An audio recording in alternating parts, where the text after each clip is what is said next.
Hello, welcome to the Benjamin and Barbara Zucker lecture series at Yale's Program for the Study of Antisemitism. My name is Alice Kaplan. I'm the director of the Whitney Humanities Center and a member of the advisory board of YPSA. I'm delighted to welcome Julia Elsky, associate professor in the Department of Modern Languages and Literatures at Loyola University Chicago. It's a special pleasure to welcome Julie back to Yale. She completed her PhD in French in 2014, and since then, her accomplishments in the twin areas of Jewish studies and French studies have been remarkable. In 2020, she published Writing, Occupation, Jewish Émigré Voices in Wartime France with Stanford University Press's series on Jewish history and culture. And you'll see a link to the book under chats. This book studies how Jewish émigré writers re-examine both their Jewishness and their place as authors writing and publishing or not publishing in France during the occupation. Her talk this afternoon is drawn in large part from research conducted at the United States Holocaust Memorial Museum. Julie has published articles on World War II and its legacy, as well as on Jewish identity in France in PMLA, Yale French Studies, La Nouvelle Revue Française, Archives Juives, and other journals. She's the recipient of grants and fellowships too numerous to name. She's contributed to the Holocaust Museum's digital collection of objects of memory called Experiencing History. We're also putting that on the chat. It's really a fascinating digital experience, clicking on that link. Please keep an eye out for two of her current projects, both of them co-authored, one called Undesirables in France, German Jewish Women Artists and Intellectuals During the Holocaust, and still in the planning stages, a museum exhibit on the flight of the avant-garde through wartime Marseille. And finally, Julia Elsky's new book project is about the origins of the theater of the absurd during the Second World War, with a focus on Ionesco's interwar and wartime experiences. Today, she will speak to us about a Jewish Poetics of Exile, Benjamin Fondane, and Jewish émigré writers in occupied France. Please submit questions as we go in the Q&A. Julie will speak for about 40 minutes, and then we'll open it up for discussion. Hello. I hope this is working now with me speaking. I would like to thank YPSA for inviting me, especially Alice Kaplan and Maurice Samuels. It's really a true honor to speak at Yale, where I did my PhD in French and where I began the project from which I'm drawing my research for my talk today, with the generous guidance of Alice Kaplan and much support from Maurice Samuels. And this work would really not be possible without your intellectual and personal generosity, Alice. In my talk today, I will first discuss the historical context of Jewish Eastern European immigrants to France in the interwar period, and then their experiences under the Nazi occupation of France. I'll then turn to the question of how two Jewish writers changed their approaches to writing in French in response to the persecution of the Jews in France. So the title of my talk focused on Fondane, but actually I really should have said it's about Fondane and one other writer, Jean Malaquais. First, I'll talk about the Polish-born novelist Jean Malaquais to think about the question of anti-Semitic representations of Jewish voice and speech. And then second, I will address the Romanian-born poet and philosopher Benjamin Fondane and his representation of a sense of exile under the occupation. One of the main points that I want to make today is that Jewish immigrant writers did not stop thinking about their place in France and as French writers at the moment of the June 1940 defeat. The start of the occupation did not usher in their silence.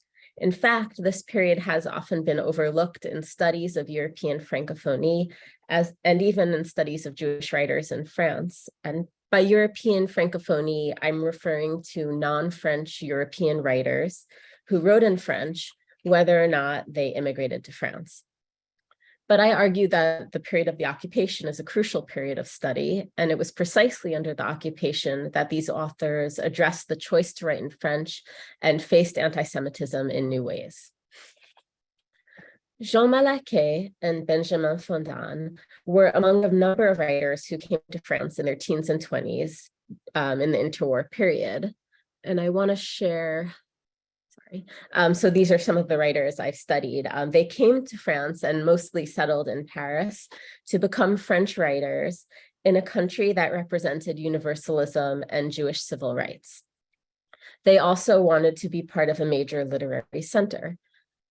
The period after World War I saw the largest wave of Jewish immigration in French history, one that radically transformed the landscape of French Jewry.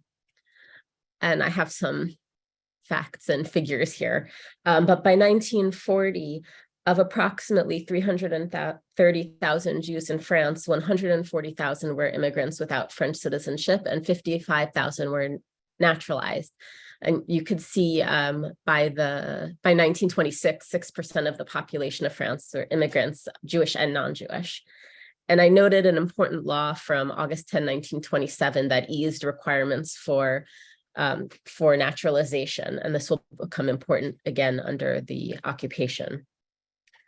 So I'll now give a little bit of context about the experience of the occupation by Jewish immigrants from Eastern Europe in particular, and focusing on two aspects: the June 1940 civilian flight from Paris. The lights just went off here. I'm sorry. Well, okay, they turned back on. Focusing on the June 1940 civilian flight from Paris called the Exode or Exodus, and then life under the occupation, living with the threat of arrest and deportation. In June 1940, just before the German forces entered Paris and just before France signed an armistice that divided the country in half into a southern and a northern zone, there was a massive civilian flight southward called the Exode, as I mentioned.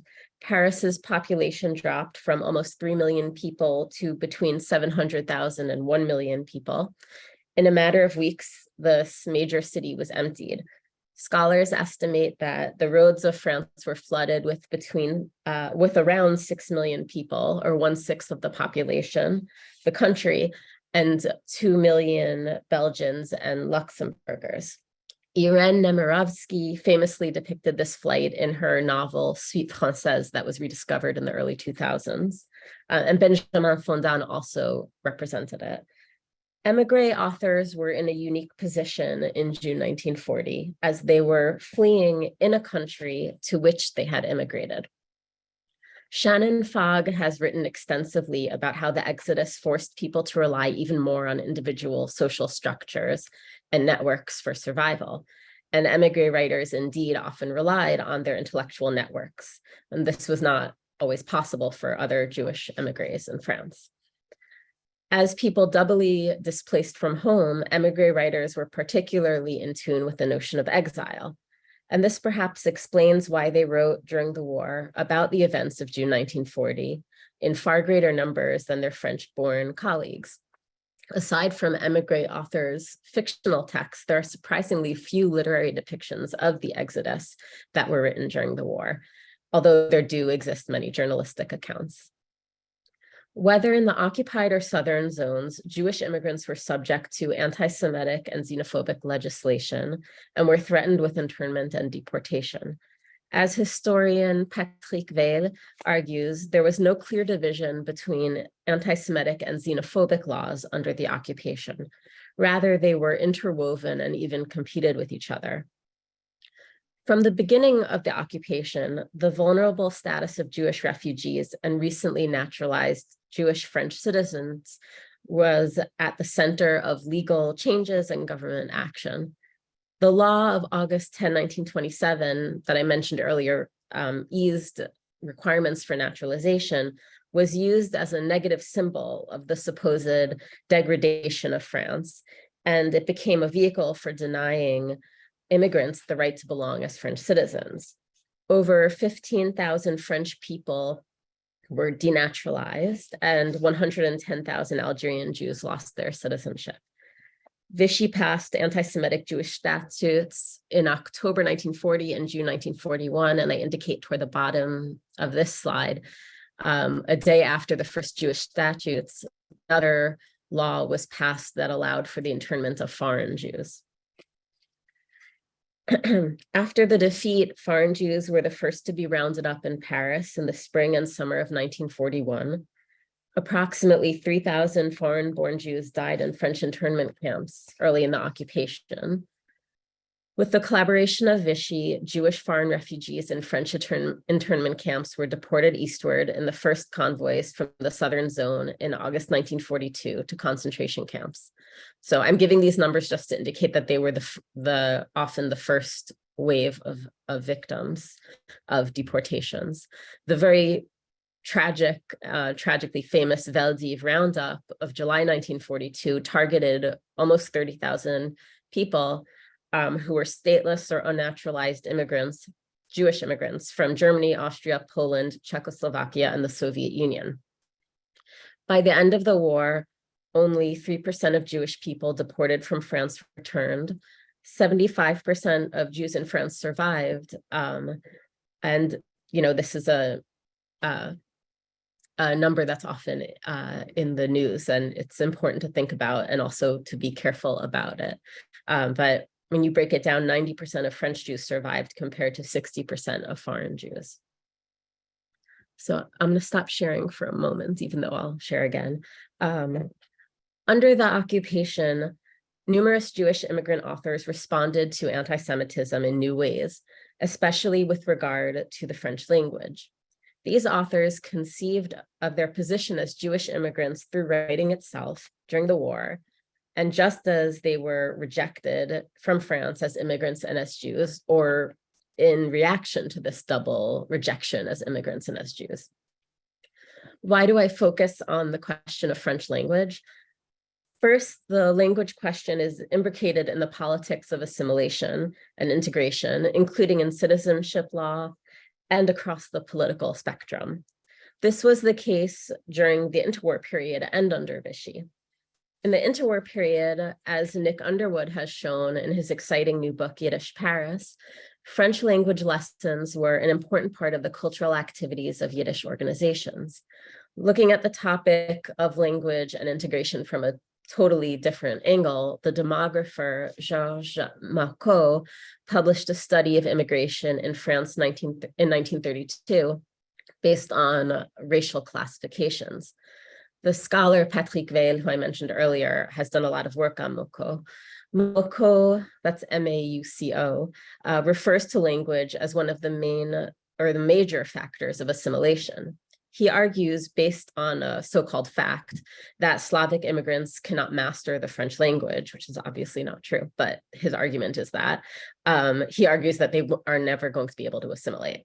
And his conclusions were actually accepted on the left and on the far right during the interwar period.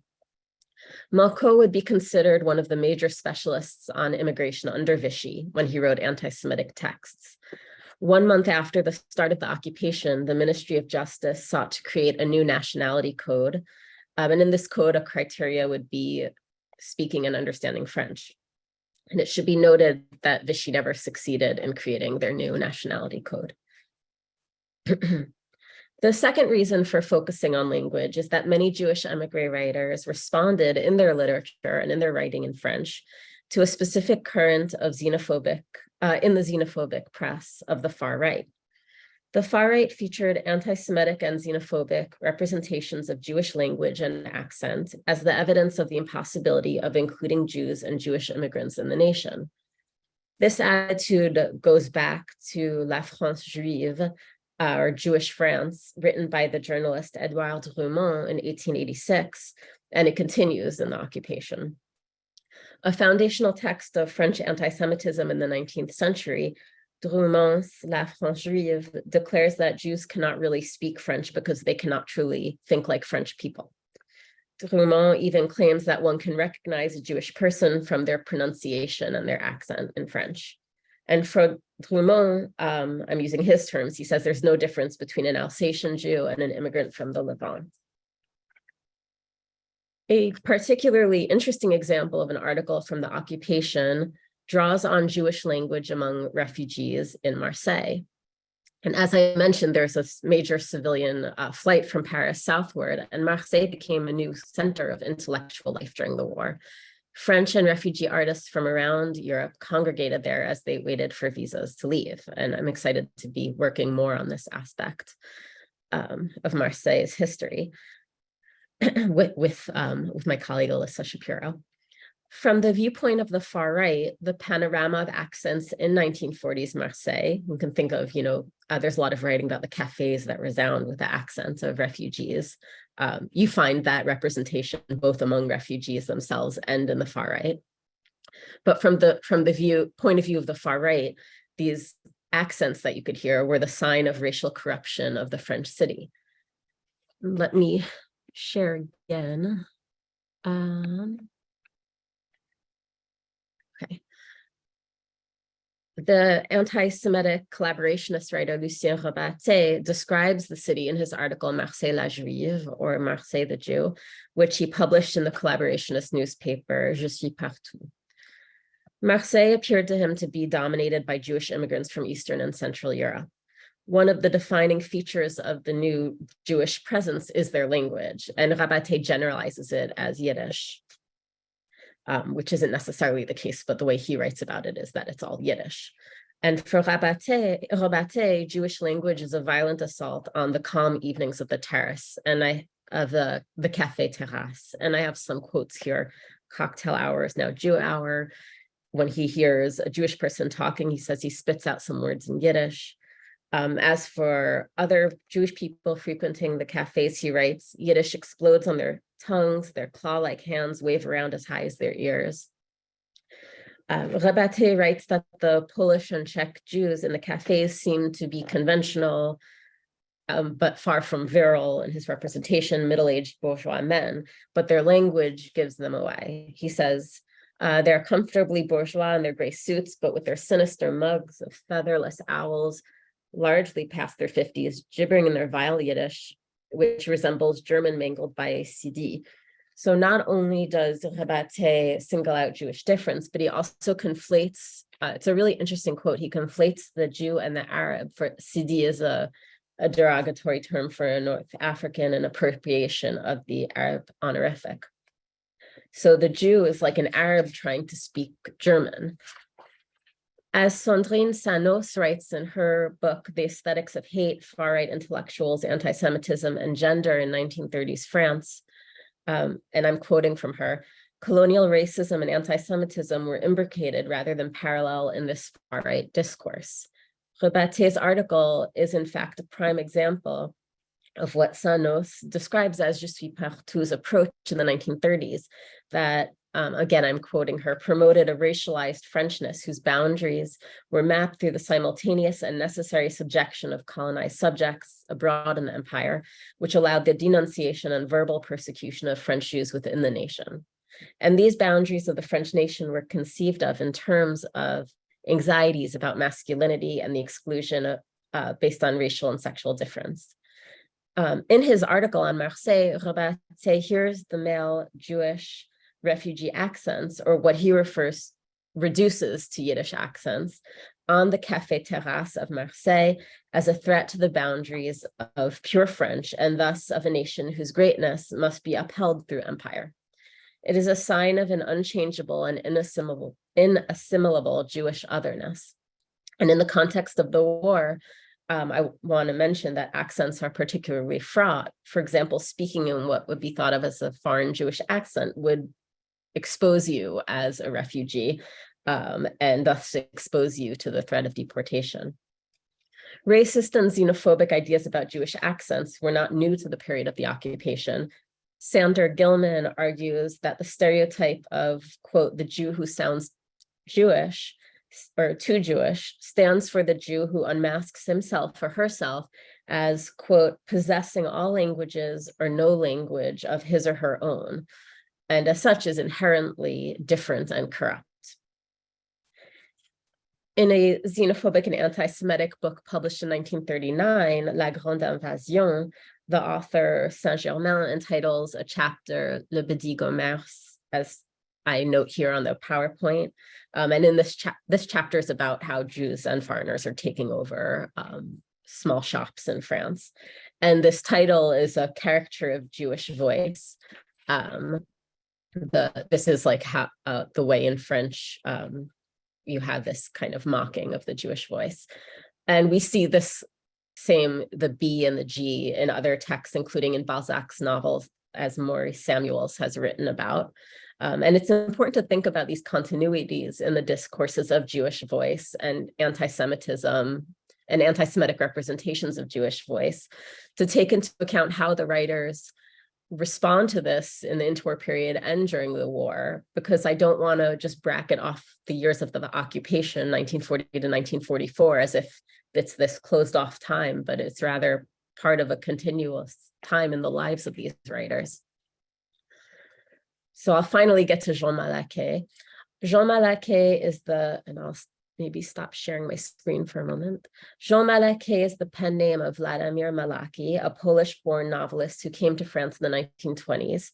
While he was working as a stock boy in Les Halles, the food halls, he began to write. And under André Gide's mentorship, he wrote Les Javanais, which is translated as The Men from Nowhere, about miners in France. Miners as in people who work in mines, ER.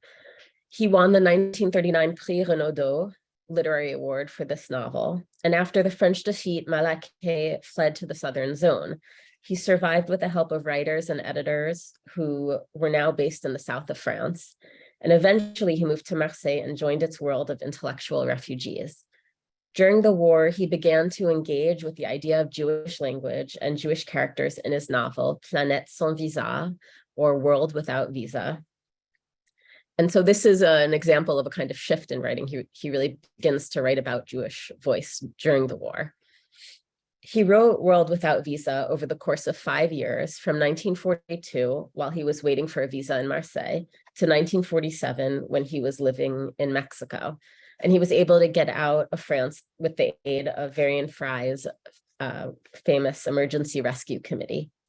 His novel presents a world of refugees on the tense atmosphere of Marseille under Vichy rule, prior to the Nazi invasion of the Southern Zone in November 1942.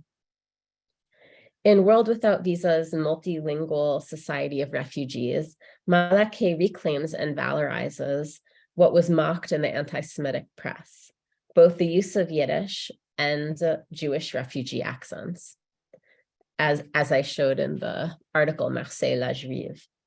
Malaquais' wartime diaries indicate that even when he was in Mexico, he was consulting Je suis partout, the newspaper that published Lucien Rebatte's article. And it's reasonable to conclude that he was familiar with this kind of discourse. The first third of Malaquais' almost 700-page novel recounts the increasingly tense days leading up to a large roundup of Jews in Marseille, culminating in the arrest of the Krantz family. So this is a group of characters in the novel. And in crucial scenes, Malaquais draws out the anxieties and emotions of Jewish language in direct opposition to its portrayal by the far right as racial contamination of France. And here I'm going to talk about an example of Yiddish in the text.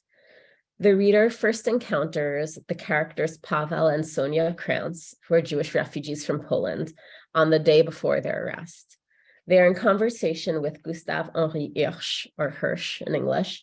Hirsch is a French Jew who has lost a son in Dunkirk, and another son has been taken prisoner by the Nazis.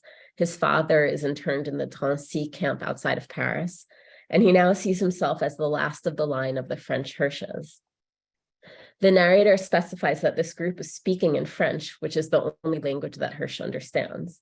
But the conversation unexpectedly turns to Yiddish, and it reveals anxieties about Jewish bilingualism. So in this case, bilingualism of Yiddish and another language.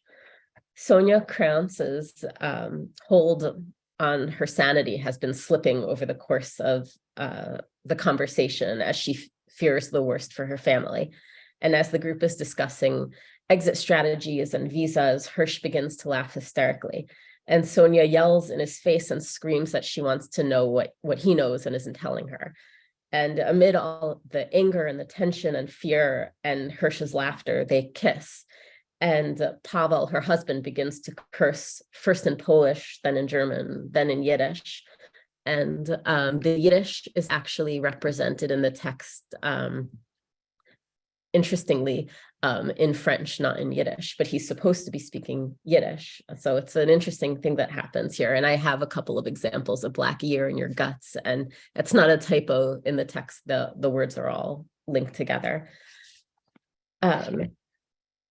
So this is Pavel speaking at first. And then this scene then indicates anxieties about Yiddish speech during the war, because Hirsch is provoked by Pavel's outburst in Yiddish. And he says he hears him muttering his revolting incantations. Pavel is intoning his psalms. And we find this long reflection by Hirsch. It's actually free and direct discourse. So it's as if the narrator is in the mind of Hirsch. And I'll read, it was because of him being Pavel. So Hirsch is thinking about Pavel's use of Yiddish. It was because of him that France was no longer France and life no longer fit to live. Hirsch was not an anti-Semite. How could he be, feeling so little that he was a Jew, so not at all Jewish? And Hirsch keeps telling himself that he cannot be anti-Semitic. He obviously hates anti-Semites. And yet the sight of these Eastern European Jews fills him with rage. He says, other than in reference to the Dreyfus affair, he'd never heard the word juif or Jew in France until Eastern European Jews came in. Hirsch doesn't understand Yiddish, but just hearing it does something to him.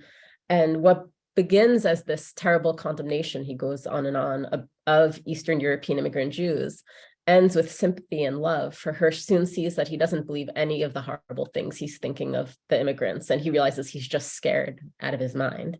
But this Yiddish and his perception of its rhythm of incantation brings out his own anxieties about his rejection from French life as a Jew. Hirsch gives voice to the fear in response to anti-Semitic representations of Jewish language as the central theme of their exclusion from the nation. Another example is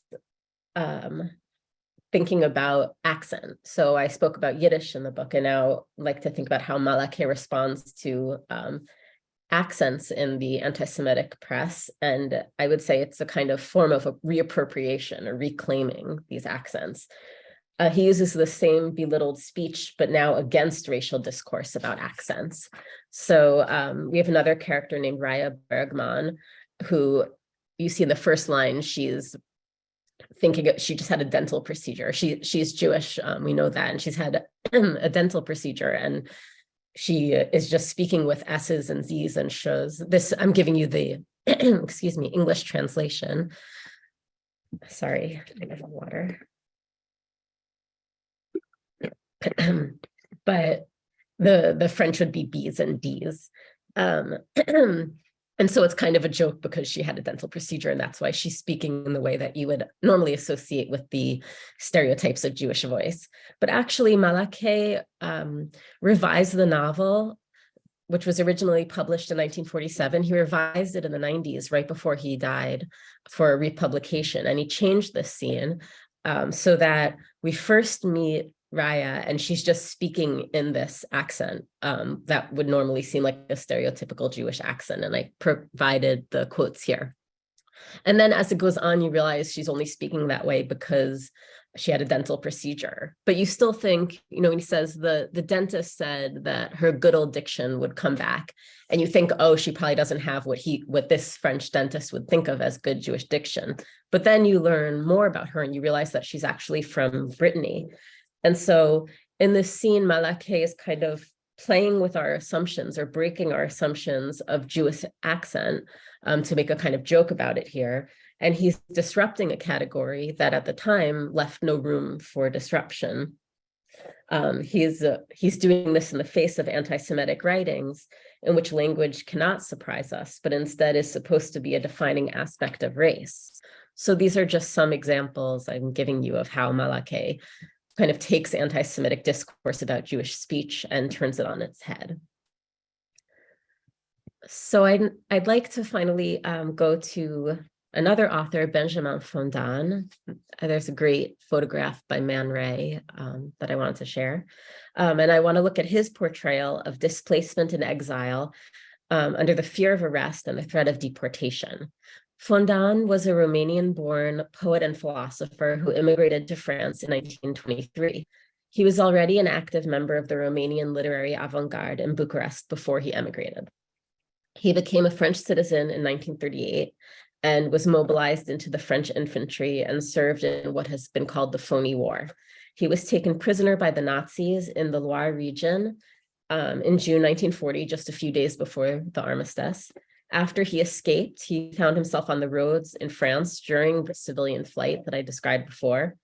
And then he was hospitalized in the Val-de-Grâce military hospital in Paris for appendicitis. He spent the occupation living in semi-hiding in Paris, where he refused to wear the yellow star. And he continued to write for a time in the literary journal Cahiers du Sud, which was based in Marseille, and which helped him out when he needed to find a place to live in Marseille.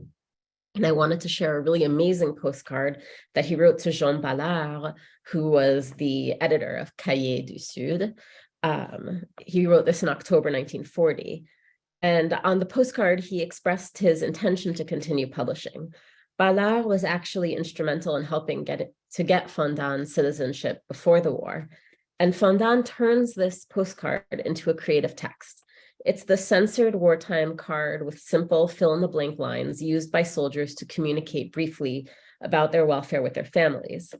But early on, you can see légèrement, gravement malade, blessé, tué, prisonnier. So you're supposed to be speaking about, these words mean killed, prisoner, deceased. And here Fondane kind of turns it into a different text and he says, si les cahiers n'ont pas été tués, so if les cahiers du Sud have not been killed, I remain their prisoner, philosophy not deceased. So Fondane bends the censored rigid words on the postcard into a literary text. And likewise, he would continue to write within the censored language of French to express his experience under the occupation, writing a poetic vision of exile.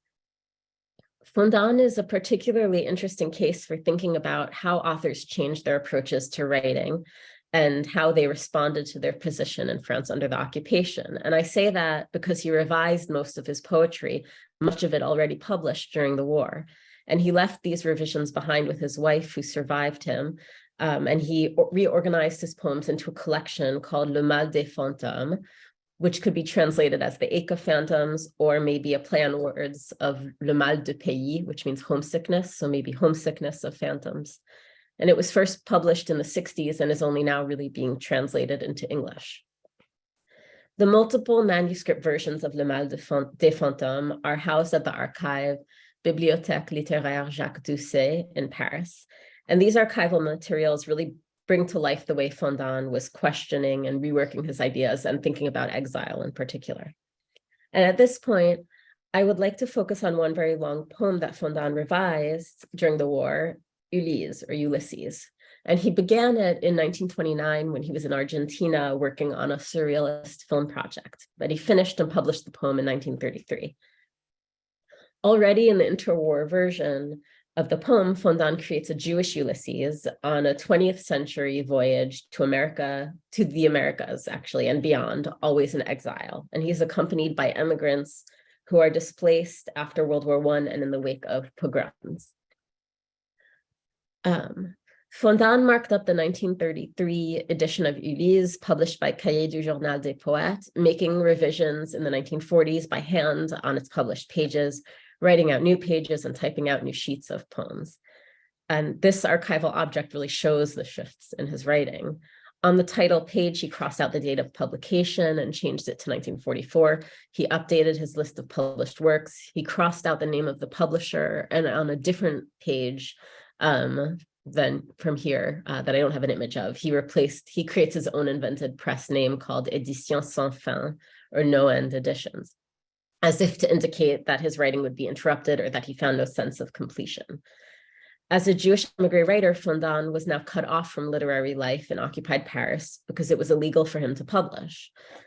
In his unpublished afterword to Ulysse, he explains his motivation to rewrite his poetry in the 1940s, and his current position in France is at the heart of this decision. The second version of Ulysses is being shaped day by day. It is not yet finished, by a man who has just barely returned from a prisoner of war camp and from the hospital, and whom the police are tracking at every intersection to throw him in a concentration camp. And he actually crosses out to throw him in a concentration camp. And this erasure of the disclosure of his ultimate fear, or the ultimate fear of being sent to a concentration camp, is a kind of self-censorship on a note that would never even be published. And in fact, he wonders if his poem will ever be finished or if he'll be interrupted. And afterward, he typed up for the final version of the poem Exode, the Exodus, might further explain his situation. He wrote that although he could not publish at the time, books search for friends rather than a public.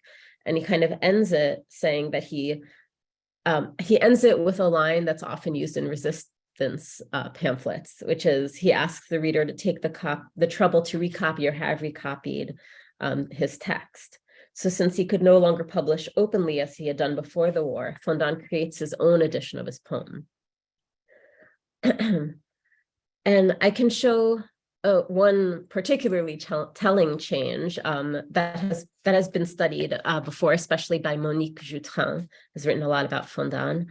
In 1933, he has a line, "A Jew naturally and yet Ulysses." And then he changed it in the 40s to "A Jew naturally, you were a Jew, Ulysses." And so Jewishness is no longer a coincidence, but rather a natural part of the condition of traveling and displacement. So maybe in the few moments we have, I'm sorry, I'm a couple of minutes over, but I wanted to look at the poem L'Exode. And it's a long poem that's a cycle of dramatic dialogues. And he added a whole section during the war about the June 1940 defeat and civilian flight. The poem is about these cycles of exile throughout history, and he represents each with a river. The Nile for Jewish enslavement in Egypt, the rivers of Babylon, or the shores of Babylon for the destruction of the Second Temple and the exile from Jerusalem, and finally the Seine for the June 1940 civilian flight. And the poem takes its central imagery from Psalm 137 about the lamentation of the Jewish people after the siege of Jerusalem. I won't read it, but this repeats throughout the poem. And by using this psalm, Fondane assimilates the 1940 exode into a recurring history of exile. And in so doing, he compares the exile of the Jews after the destruction of the Second Temple in Jerusalem to the exodus from Paris, and a kind of destruction of a lost Zion and a paradise for Jewish immigrant authors. There's another section that makes this quite clear. He transforms the famous line from Psalm 137, "If I forget you, O Jerusalem," he says, "We were leaving Paris behind us. If ever I forget you, Jerusalem." And Fondane also addresses a linguistic pain associated with exile, and that's forgetting your own language and being displaced in a new language. So at the moment of leaving Paris, Jerusalem, the speaker exclaims that he gets on his knees and sobs in this language that he forgets but that he remembers. And you see he has transliterated Hebrew here. And this is the words from the Shema prayer, the most fundamentally important prayer for Jews, a declaration of unity with God. And so Hebrew here is transliterated in the text. And it's interesting to note he makes a mistake actually in the Hebrew. It's kind of this memory of the prayer for him. So throughout the poem, Fondane expresses the complexity of losing France after the defeat, of losing his position in France, a double loss of home as a Jewish immigrant and as a writer, because he's lost his position as a writer in France, or his ability to publish anymore. So I'll just come to a conclusion now and say a little bit what happened to these two writers. Fondane was very tragically deported to Auschwitz from Drancy in 1944, and he died just a few weeks after the liberation of France that year. His archives are as I said, in Paris, and you can look at them in a room that overlooks the Pantheon, a kind of temple, a secular temple to the great men and women of France. And there's actually a plaque in the Pantheon about writers who died in the war, and his name is included. And as I mentioned, Malaquais was able to get to Mexico, and he eventually came to America and became an American citizen. He had a Guggenheim Fellowship and did a PhD in comparative literature, I believe. So these two writers had completely different paths, different politics. They didn't know each other, but they kind of fill a gap in what Jewish writers were thinking about and writing about during the war itself. I didn't have so much of a chance to engage with Fondane's multilingualism in his poetry, but both authors were very interested in French language and accent and transliteration of other languages, how to break down the barrier between French and other languages. They were both very engaged with revisions. As I said, Malaquais revised his book just before his death, so he was thinking about this into the end of his life. And Fondane revised his poetry during the war. So, I'm happy to continue the conversation in Q&A, and thank you so much. Julie, thank you. That was just such a double pleasure, that your sense of the material world, both the materiality of language, words, and also these amazing archival documents that you put on the PowerPoint. I mean, the postcard that he does a détournement, recreates it as a literary text. That's amazing. I've never seen anything like that. They're both very appealing characters. Yeah. I guess my first question for you is about accents, because I think your analysis is so powerful. One of the things I was thinking, looking at the representations of the Jewish accent, is there was a problem in occupied France, which is that the Yiddish accent sounds just like the German accent. So presumably all these Nazis would also have had made those same, you would have been imitated exactly the same way, so that this French nationalism had to somehow embrace, on the right, had to embrace Nazism and still mock. I wonder if that's the reason why Robertet refers to it as Yiddish accents, because actually most of these people in the cafes, they're not speaking Yiddish. They're speaking German with each other, a lot of them. And so maybe that's why he has to make it that they're speaking Yiddish, that they can't be speaking German. And Malaquais does funny things too, where, he shows that all of these refugees have all kinds of different accents, but he also shows that the Germans have accents. He also shows that there are all these Parisian French Jews, and they're confronting the Southern French accent. So he's kind of showing how everyone has an accent. There isn't this native French accent. Yeah, I think there's something very important in what you're saying about, we need to reconceive of accents. I mean, you and I know that our field was absolutely reactionary on the question of accents. There was only one way to speak French. Yeah. And having the wrong accent could deny you tenure. I'm exaggerating, but there was something about that. And the other thing you said I thought was very wise was that for the anti-Semites, the question of accent, there was only one kind of accent. It meant that language was completely predictable. Right. That it was just racially defined somehow, and right, that it was like a template. You'd either say it with the G or the P or whatever, or you'd say it in the right way. Right. And I guess what you're showing about Malaquais and Fondane is that they really made language unpredictable in every way. Yeah, thank you. Yes, Fondane was really, in his poem, also shows that there isn't just this one monolingual language. There are other parts of his poems where he does all kinds of interesting things with language. The speaker, says he's speaking my language, but I don't understand it, or other people are speaking his language and he doesn't understand it. And this kind of breakdown of what monolingualism is, as Derrida would do many years later. But already in his poems, I think he's doing this kind of trying to get away from the idea of French as this one monolingual language with these barriers that keep everyone out. Yeah, French has gotten more interesting for sure. I was struck when you quoted the translations from Planète Sans Visa, that they were using English for the Yiddish, but just changing the spelling a little to make it non-standard. So in 1947 at Doubleday in New York, they didn't want to reproduce Yiddish words in an English language text. Well, actually, did they in French? Did they in the French? No, in French also he doesn't. And I think it, no, it's like, it's really interesting because it's both Jean Malaquais and Romain Gary do this, where they have characters, it's just in French, but you're meant to understand that they're not speaking French. And it's really interesting to think about how they represent other languages. And yeah. And I don't know if it's that Malaquais, and it would be interesting to think like perhaps Malaquais really wouldn't have fully been able to write that in Yiddish. And so it's interesting to think about what it means. This is something that more contemporary writers in France have talked about, writing in Yiddish in French.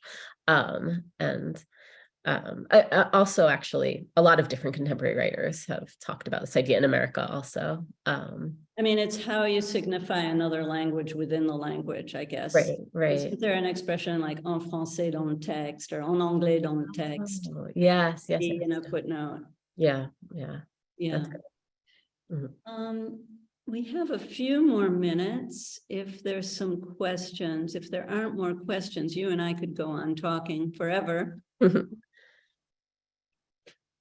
Let me ask you a question really on behalf of one of our students who's starting to work on Malaquais and Norman Mailer, because that was a very enabling friendship for both of them, really. You know, the American and this guy who had, you know, I guess it was Varian Fry who got him to Mexico and to the US. Is that how he got, That's he right. was saved?